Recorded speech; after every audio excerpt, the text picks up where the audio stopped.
Nous allons voir aujourd'hui pourquoi est-ce que les profils TDAH attirent les profils évitants et réciproquement. J'étais dans une petite route de montagne en train de me balader avec ma copine de l'époque. Ça faisait quelques temps qu'on était ensemble, ça devait faire 1 an ou 2. Et je me souviens de mon envie à ce moment-là. Je vais te raconter quelque chose qui est un peu dur mais qui est totalement vrai. Je me balade le long de cette montagne, sur cette petite route, et je me dis j'ai envie de sauter. Alors, attention, hein, c'est pas parce que tu as envie de sauter que tu passes à l'action. C'est juste que je réalise que la situation dans mon couple est tellement insupportable que j'ai envie que ça s'arrête. Je veux mettre fin à tout ceci. Et généralement, ces pensées intrusives sont le signe de quelque chose, c'est qu'il faut arrêter le stress que tu es en train de vivre aujourd'hui. C'est pas que tu es épuisé physiquement, c'est même pas que tu manques de sommeil, c'est que ton système nerveux est constamment déclenché par cette relation amoureuse.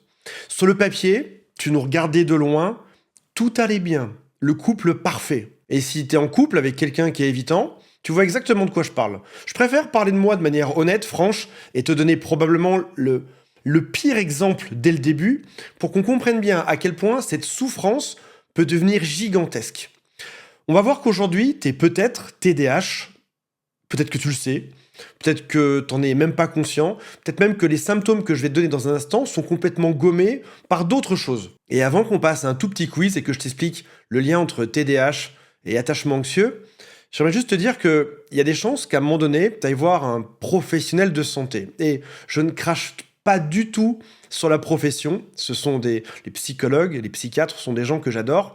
Mais il y a des chances que si tu dises « Bonjour docteur, bonjour madame la psychologue, je suis peut-être TDAH, j'ai vu une vidéo sur internet », cette personne, ce professionnel te dise « N'écoutez pas trop ces vidéos. C'est n'importe quoi. » Et je vais t'avouer quelque chose, après avoir été pendant plus de 12 ans dans une forme d'errance médicale, à ce qu'on me répète que tout allait bien, qu'il n'y avait rien de grave, devant des gens qui a priori n'y connaissaient pas grand-chose sur ces sujets-là, crée-toi une base de connaissances interne. Renseigne-toi au maximum sur tout ce que tu peux, de manière à te faire ta propre opinion, puis, après ça, va voir un professionnel qui te comprend et qui peut t'aiguiller honnêtement, avec intelligence là-dedans. Mais si la personne démarre directement, avant même que tu aies dit la deuxième phrase par non, stop, ça ne vaut rien sur Internet, n'écoutez pas les chats GPT, n'écoutez pas ces vidéos, même les articles disent n'importe quoi, déjà pose-toi une question. Il y a beaucoup d'articles, comme dans plein d'endroits, il y a beaucoup d'articles qui sont extrêmement bons, il y en a aussi qui sont mauvais bien sûr, mais forge-toi ta propre opinion dessus, parce que ce socle de connaissances sera probablement ce qui pourra te faire avancer. Cet embryon d'idées, c'est déjà le début de plein de choses. Alors, je te propose qu'on commence par vérifier si tu es TDAH ou pas, toi-même. Peut-être que si ton partenaire l'est ou pas. On va commencer par l'inattention. TDAH, trouble et déficit de l'attention. On commence par la première partie. On verra l'hyperactivité juste après. Si tu es adulte, il faut que tu aies au moins 5 des critères sur 9. Si tu es un enfant, c'est 6. Est-ce que tu rates des détails? Est-ce que tu fais des erreurs d'étourderie? Est-ce que tu as du mal à soutenir l'attention dans une tâche longue? Est-ce que tu sembles ne pas écouter quand on lui parle? Alors, juste pour info, juste sur ces 3 premiers, moi qui suis réellement diagnostiqué TDAH, je ne me retrouve même pas dedans. Parce que avec l'âge, tu peux venir compenser ça. Tu rates des détails, et bien finalement, moi je ne rate plus de détails, je deviens extrêmement organisé, j'ai des tâches de partout, j'ai des post-it, des tâches sur mon ordinateur, donc le fait que je les rate, on ne le voit plus à mon âge. Mal à soutenir l'attention dans une tâche longue, je divise mes tâches, ce qui fait qu'aujourd'hui, j'en suis même pas conscient que j'ai du mal à soutenir l'attention sur une tâche longue, parce que j'ai organisé ma vie autour de ça. Mais rappelle-toi de qui tu es au-delà du filtre ou de l'effort que tu fais ou de l'organisation que tu mets au quotidien pour compenser ça. Est-ce que tu ne suis pas les instructions? Est-ce que tu as du mal? Est-ce que tu as du mal à terminer les tâches par défaut? Du mal à t'organiser, que tu as peut-être complètement compensé?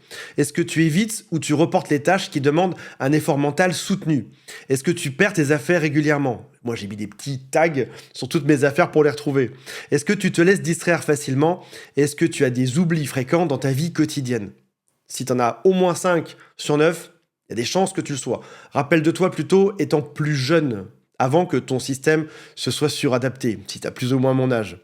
Voyons ensuite le H d'hyperactivité, du TDAH, parce qu'on peut être TDA ou TDAH. Tu t'agites, tu remues, tu tortilles, tu joues avec des choses, des stylos, tu mets des choses dans ta bouche, tu tapes des pieds, tu quittes ta place quand tu devrais rester assis. Il y a un sentiment d'agitation intérieure. Chez l'enfant, ce sera plutôt le fait de courir partout. T'as du mal à te tenir tranquille dans tes loisirs. T'es toujours comme monté sur ressort. Tu peux parler trop. Tu peux répondre avant qu'on t'ait posé la question. Tu peux avoir du mal à attendre ton tour. Tu peux aussi avoir envie d'interrompre les autres avant qu'ils aient fini leur phrase. Alors tu vas me dire, oui mais Antoine, je ne comprends pas, je vois pas le lien entre un enfant TDAH parce que l'enfant TDAH, c'est ce qu'on visualise le plus facilement. Cet enfant qui court dans tous les sens, tu lui donnes un marteau en jouet, il te démonte le mur pour de vrai. Et tu vas me dire, Antoine, je vois pas le rapport entre un TDAH, que je vois très bien chez un enfant, et le fait d'avoir ce qui s'appelle un attachement anxieux. En gros, c'est d'être toujours dans le manque de l'amour, devoir toujours être rassuré. Pour toi, c'est deux concepts qui sont différents et qui n'ont même pas de lien. Avant qu'on y arrive, clarifions les choses. Un TDAH, c'est un câblage inné, ce n'est pas ton caractère. Tu es né comme ça. Là où l'attachement anxieux, c'est quelque chose que tu as appris en grandissant dans les expériences de ta vie. Et ce qu'il faut savoir, c'est que si jamais tu es TDAH, tu es surexposé au fait de devenir attachement anxieux. Donc, en gros, c'est pas la même chose, mais très souvent, quand tu es TDAH, tu vas devenir attachement anxieux, et je te dis pourquoi dans un instant. Mais avant ceci, revenons à cette femme qui fait que j'avais envie de sauter du haut de la montagne. Elle était très séductrice en société, comme peuvent l'être les évitants. Ça signifie qu'en gros, elle n'était ni vraiment dans la relation, ni vraiment en dehors. Mais pareil avec tout le monde, je n'étais pas le seul dans cette équation. Quand elle prenait le bras d'un ami, quand elle le prenait dans ses bras pour lui faire la bise, c'était 2 secondes de trop. Mais ton cerveau de TDAH, il voit ce genre de choses. Il le réalise. Ensuite, tu vas venir rationaliser. Non, mais c'est pas grave. C'est juste prendre quelqu'un dans les bras 1 ou 2 secondes de trop. Si jamais dans la bande d'amis, il y avait un nouveau mec, un inconnu, tout d'un coup, elle partait avec sa copine, parlait au loin. Et en regardant ce mec-là, je voyais bien que ça parlait pas de moi et ça déclenchait une forme de jalousie. Ton cerveau de TDAH, il enregistre tout et il déclenche des alertes. Sauf qu'en fait, t'as l'air ridicule. Tes amis, ce qu'ils te disent, c'est t'es parano, t'es jaloux, t'es jalouse, relaxe-toi. C'est quoi le fait de prendre quelqu'un dans les bras 1 ou 2 secondes de trop? Ça ne veut rien dire. C'est peut-être juste son éducation. Et au final, t'en viens à douter. Tu te dis, le problème là-dedans, c'est moi. C'est moi qui suis normal parce que sur le papier, tout se passe bien, à peu près bien. Mais l'évitant est très fort pour jouer au rôle du partenaire idéal. Comme un acteur à qui t'aurait filé un script, l'évitant, c'est faire semblant d'être dans le couple. Sauf que toi, TDAH, tu repères tout ça. Tu repères que c'est un acteur qui lit quelque chose, mais qui ne le ressent pas vraiment. Tu sais analyser tous les signaux. Ton cerveau est phénoménal, tu comprends tout. Quand tu doutes, tu as un besoin de réassurance qui est constant. Est-ce que tu m'aimes? Alors des fois tu le dis, des fois tu montres des actions pour ça. Prends-moi dans tes bras. Et tu as ce sentiment, c'est ça que j'avais sur cette route de montagne, que tout pourrait être si simple, à condition qu'elle s'ouvre un peu, qu'elle se laisse aller à être vraiment dans la relation, qu'elle me rassure juste un peu de temps en temps. Sauf qu'en réalité, bien évidemment, cette femme évitante, et toi c'est peut-être un homme évitant que tu as aujourd'hui, joue le script de la femme amoureuse. En gros, un évitant t'aime à sa manière, il t'aime de la seule façon qu'il connaît, c'est-à-dire un amour dans lequel il n'est pas vraiment. Et j'ai pas de doute sur le fait qu'elle m'aimait, mais à sa manière. C'était ni jamais vraiment dans la relation, ni jamais vraiment sorti de la relation. Et là, ton cerveau TDAH y voit juste. Alors, pourquoi et quel est le lien entre cet enfant qui saute dans tous les sens et l'attachement anxieux? Et je vais te faire ce qui s'appelle la chaîne de cause à effet. Tout d'abord, ton cerveau TDAH t'a fait forcément avoir des comportements différents. On les a vus tout à l'heure. Tu vas oublier des choses. Tu vas avoir des idées dans tous les sens. Tu vas couper la parole. Tu ne seras pas très constant, pas très stable. Tu auras parfois des explosions, comme dans la vidéo qu'on a vue hier, d'émotions que personne ne comprend. Et c'est ce qui fait que tes relations, quand tu es tout jeune, par exemple tes relations amicales, peuvent parfois dérailler. Et donc tu as appris que une relation, quelle qu'elle soit, une relation amoureuse, une relation amicale, elle est fragile. Et là, ton cerveau a appris une stratégie de survie. Il doit surveiller, vérifier et maintenir. Et c'est ce qui fait que tu deviens beaucoup plus vigilant à tous ces petits signaux. eh bien on peut me quitter. Et je dois être vigilant à ça. Et c'est ce qui fait que des signaux que personne d'autre n'aurait vus, toi tu les vois. Parce que attention, là, l'autre pourrait partir. Attention, là, il a souri bizarrement devant son téléphone. Attention, là, il a pris l'autre trop longtemps, à quelques secondes près, dans les bras. Et le truc, c'est que tu deviens une espèce de radar à détecter les problèmes et que très souvent, tu as raison. Il y a un chiffre officiel, c'est pas un chiffre, mes amis, que j'ai inventé. Si jamais tu es TDAH, tu es 3 fois plus susceptible de vivre des relations instables. 3 fois, c'est gigantesque. 3 fois, c'est une cause de divorce. Le vrai problème du cerveau TDAH, c'est qu'il a un déficit structurel de dopamine. Le cerveau a été créé comme ça. Le jour 1, quand tu es sorti du ventre de ta mère, c'était déjà là. Tu étais en manque de dopamine. C'est ce qui fait que ce petit garçon va chercher en permanence des actions dans tous les sens, des choses à faire pour venir compenser ce manque de dopamine. De la dopamine dans une relation amoureuse, c'est par exemple quand l'autre te regarde. Mais ça peut aussi être lorsque l'autre part, puis revient par la suite. Et le piège, c'est que pour un cerveau normal, quand je dis normal, ça veut dire dans la norme, c'est une relation stable, c'est suffisant, ça leur ira très bien. Toi, pour ton cerveau TDAH, une relation stable, ça peut devenir trop plat, ennuyant, insuffisant. Et tout à coup, tu tombes sur cette personne qui est évitante dans ta vie. Et pour toi, ça va devenir un genre de drogue. Parce que chaque signal positif de l'évitant est amplifié parce qu'il est rare. T'as enfin ta dopamine.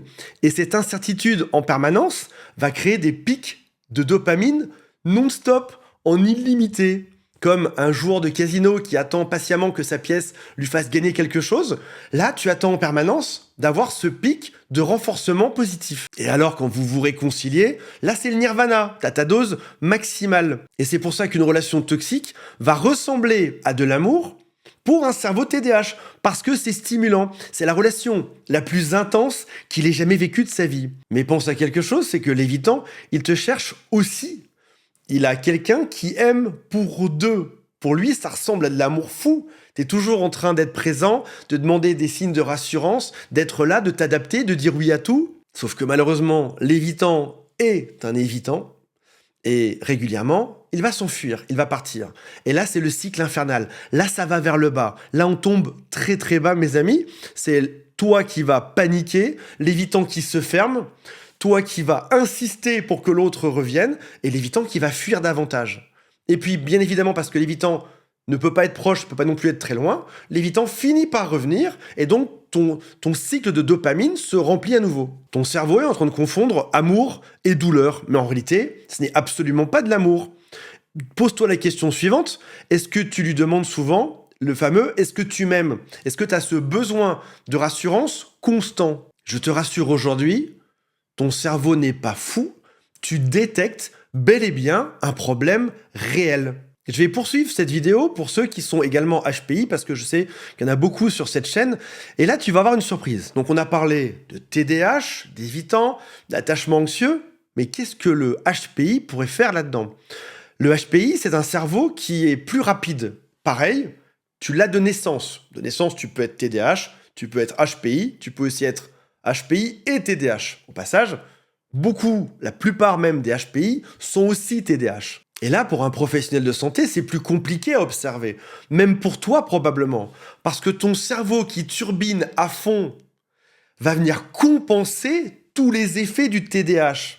T'oublies tout, il met en place des procédures. T'arrives pas à être patient, il fait que tu te comportes différemment en soirée. Regarde ce chiffre qui est effarant. 61% des adultes HPI sont également TDAH, mais du coup, sans le savoir. Parce que ton cerveau bosse doublement.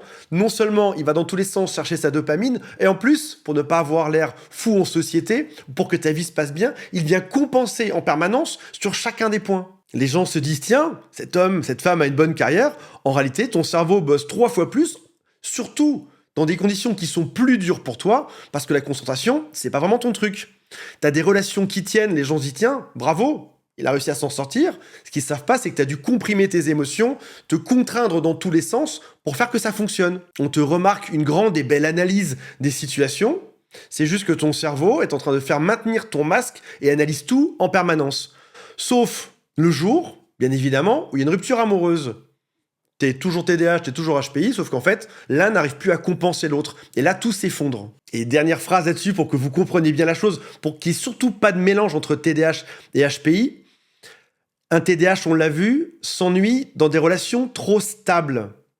Ce qui ne sera pas le cas d'un HPI. Notez-le sur une feuille. Un HPI va s'ennuyer dans des relations trop simples. Le HPI, c'est la partie intellectuelle. Il a besoin de réfléchir et de comprendre tout en permanence. Remarque à quel point c'est proche pour les deux, pourtant c'est complètement différent au quotidien. Et le jour où tu es HPI et à 65% des cas, tu es TDAH, dans ce cas-là, tu tombes face à un évitant qui va venir cocher ces deux cases, qui va venir déclencher ces deux cases en parallèle. T'arrives pas à le comprendre, ton côté HPI va chercher à analyser en permanence. Tu n'aimes pas t'ennuyer, là, t'es gâté avec un évitant, il part, il revient en permanence. Voilà mes amis, on a vu un gros morceau aujourd'hui. Si jamais vous le souhaitez, si votre cas est particulier, je suis disponible, il y a un lien pour m'appeler juste en dessous. Je ne me mets pas du tout en situation de supériorité ou d'infériorité par rapport à n'importe quel professionnel de santé. Je respecte tout le monde. Il y a des bons et il y a des moins bons dans chaque domaine qui existe. En tout cas, mon message d'aujourd'hui, c'est faites-vous confiance. Votre instinct vous dit quelque chose.